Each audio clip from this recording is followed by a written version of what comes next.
how this one client of mine who had less than 6 months experience in real estate got 40 plus listings in a space of 90 days.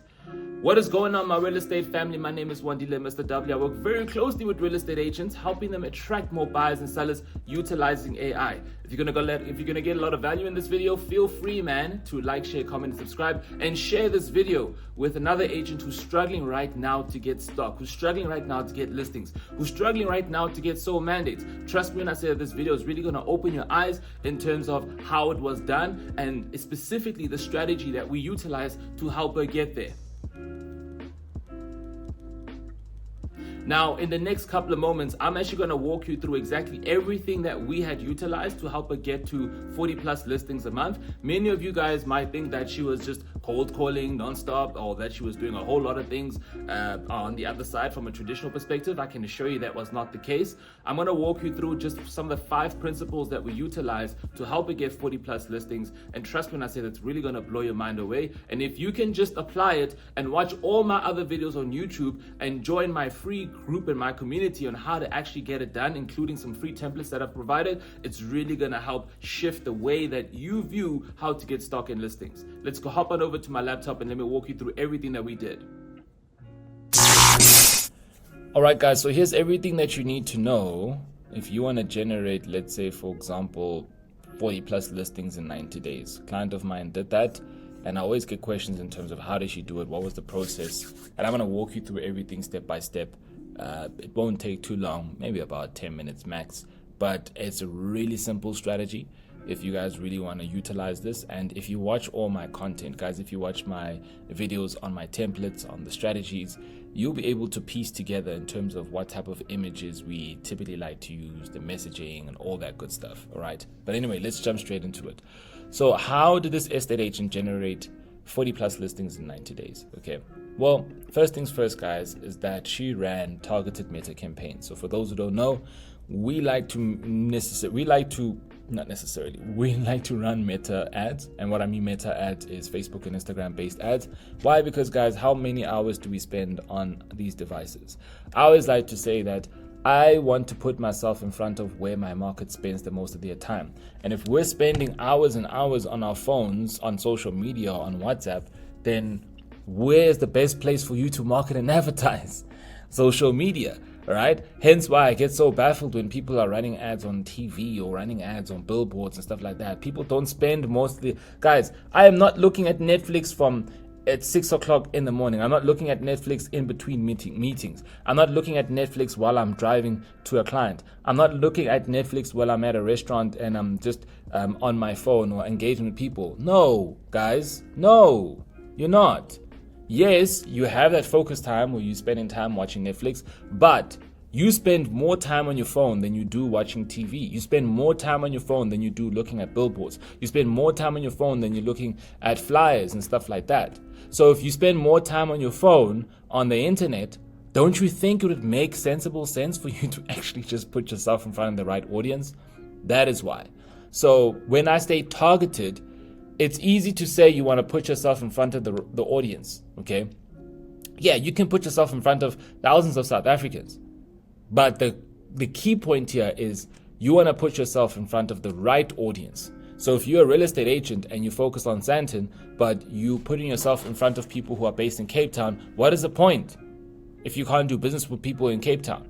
But if you can put yourself in front of homeowners who live in Sandton from the ages of 50 plus, now you've got a blueprint. Now you've got a winner. And that's exactly what we did. We basically just ran ads to people who were homeowners in her area from a specific age. And that is exactly how she won. Okay, she got the right attention a lot faster, quicker, and better. Okay, so that's what I mean by targeted meta campaigns. That's exactly what we did. Okay, now the next thing is consistent pain-driven content. So when I say consistent pain-driven content, is that she created content that was more focused on driving pain. So when I say driving pain, think about your market right now. Think about sellers right now. What is a core pain point of sellers? Many sellers have a lot of pain points. Some of them have a pain point of, if I don't sell my house in the next 3 months, we might be out on the streets. Maybe because they both lost their jobs and now they can't afford to pay the bond. Some of the sellers' pain point is, if we don't sell our house right now, then we're going to have to tap into our savings.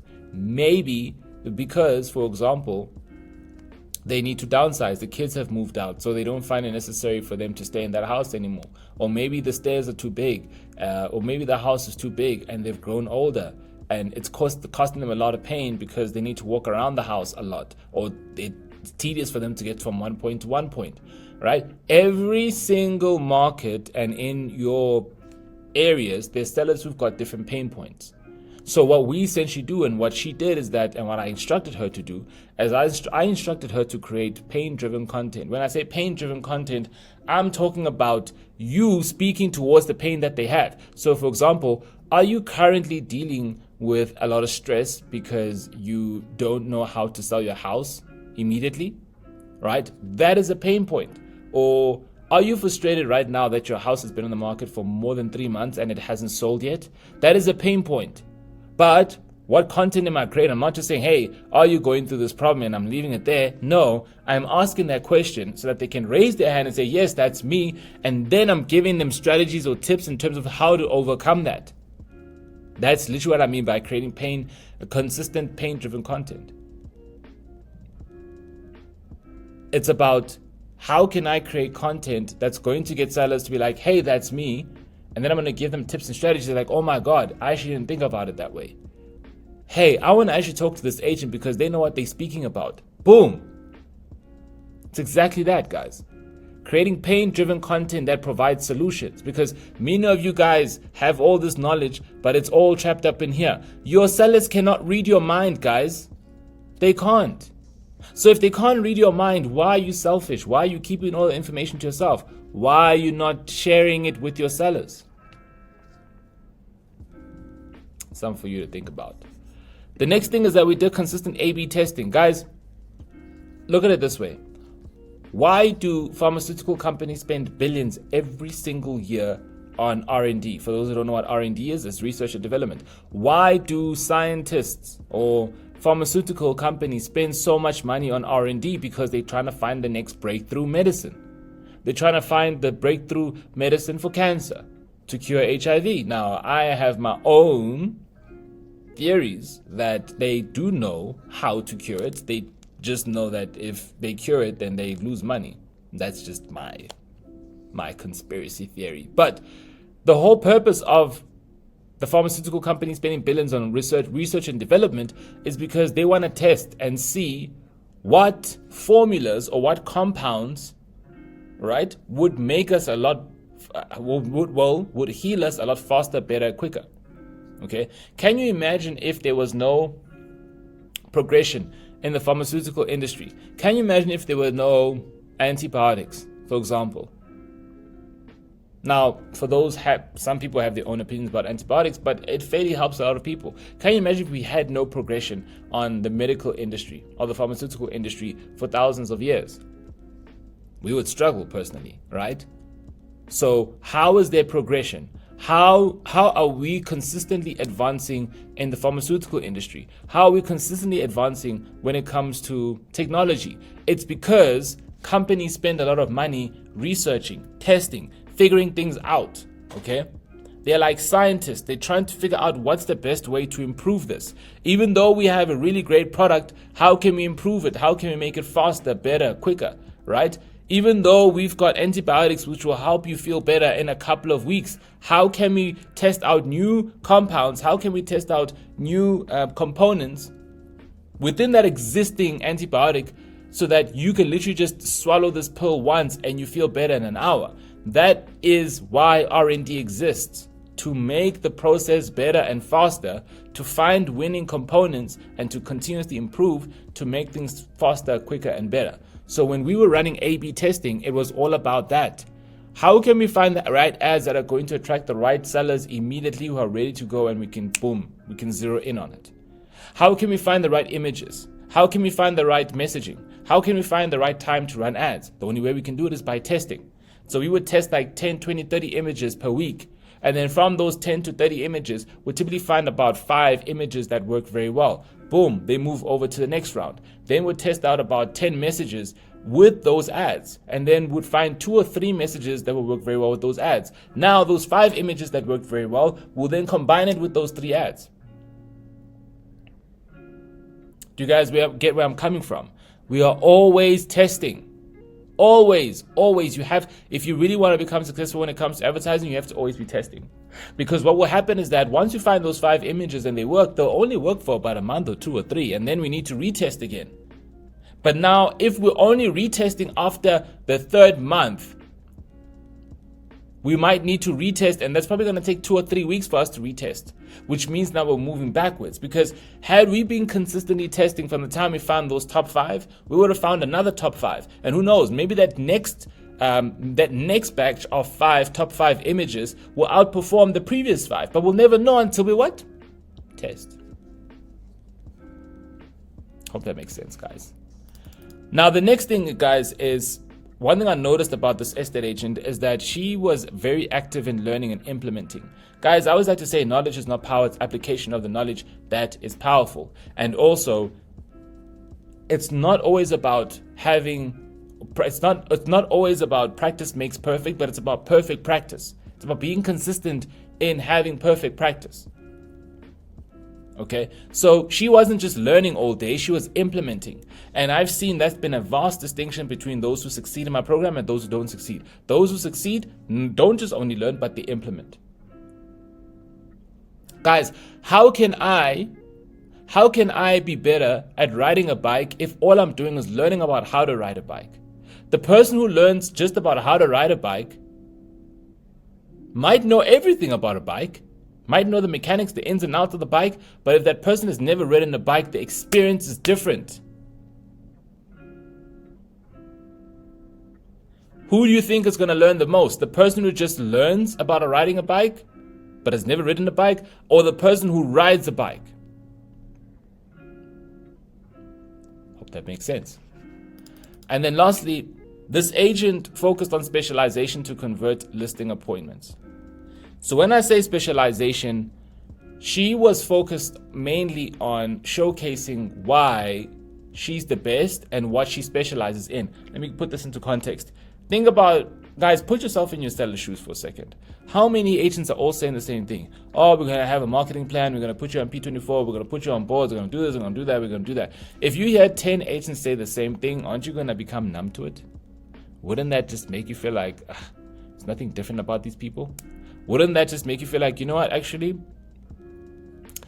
let me rather work with all 10 agents because none of them are standing out and I don't believe that they can help me. But I know if I work with all 10, they can fight against each other, and hopefully from their strategies, I might find a buyer from that. Guys, that's how your sellers think, because you're all saying the same thing. If you guys had focused more on specialization, that's why they would work with you. So how my client stood out was that instead of her saying the same regurgitated BS that every agent says, she said that, hey, I'm pretty sure you've learned and you've seen most agents are all going to do this and this and this and this and this, right? And the sellers would be like, yes, that's correct. That's all we hear. And she said, look, we don't do that. We like to use artificial intelligence. We like to find buyers who are already in the market looking at your type of property online every single day. We like to focus on attracting buyers who are ready and set to go. We have a system in place that's going to pre-qualify them before they come to the property. We have a system that's going to consistently get people interested in coming to view the show house, and we can even see down to, how old they are. We can even qualify, and we can also ensure that we're only running ads to people from a particular age who are ready to look at property. Who do you think is going to get the mandate from them? If there were 10 agents who they interviewed and my client came after, she's getting that sole mandate. That's how she got her sole mandates, guys. That's how she got her listings, because she stood out.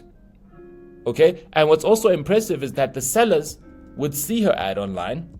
They'd go through the entire process. They'd be so impressed with her because they see her content. She's got the content that's helping them learn about a few things. Okay? Whereas other agents don't have that.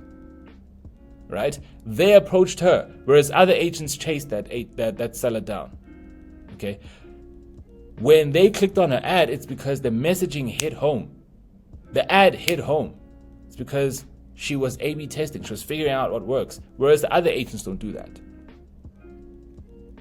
Okay? They were impressed by how she's able to do something different, how she's very confident in utilizing technology and AI, and how she's able to articulate herself about technology and AI, whereas other agents didn't.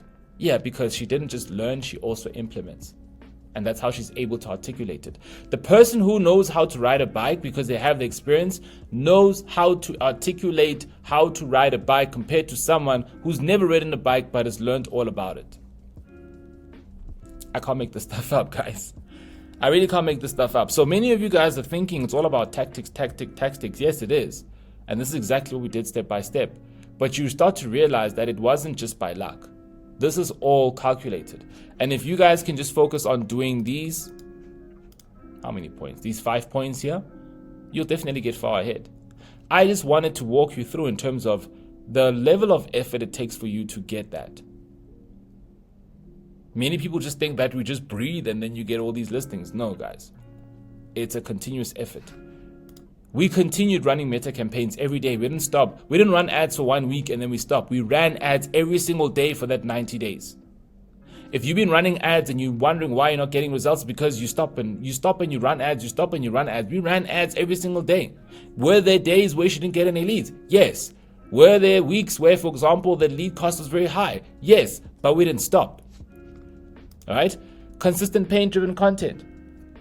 All right? We were consistent there. Now, of course, things got really hectic, so she had to stop. But during that period, she was posting. She was posting all the time. Are you posting? No. Okay? It wasn't something that we just did for 1 day and we stopped. No, we continued doing it. A/B testing. We didn't test out once and that's it. We stayed testing. We still testing till today. Her ads are performing really well now. We don't have to worry about performance when it comes to ads because we know what ads work very well for her area. Active learning and implementation. We didn't just learn once and implement once, but she learns and she implements all the time. Many of you guys have this mindset of, and I understand, right? You went, you got your degree and you're like, I'm done learning. If that's your mentality, good luck. Good luck. You have to always be learning and implementing. I don't care who you are, how famous you are, how popular you are. I don't care, guys. The most successful people actively learn and they implement at the same time. Every time. So anyways, guys, I hope this helps. Hope this helps you guys really understand the power of succeeding as well as what it takes for you to succeed. If it's broken some beliefs, I want that. If it's increased some confidence, that's what I want. And I'll see you guys in the next one, guys. Please feel free to like, share, comment, and subscribe. See you in the next one, guys.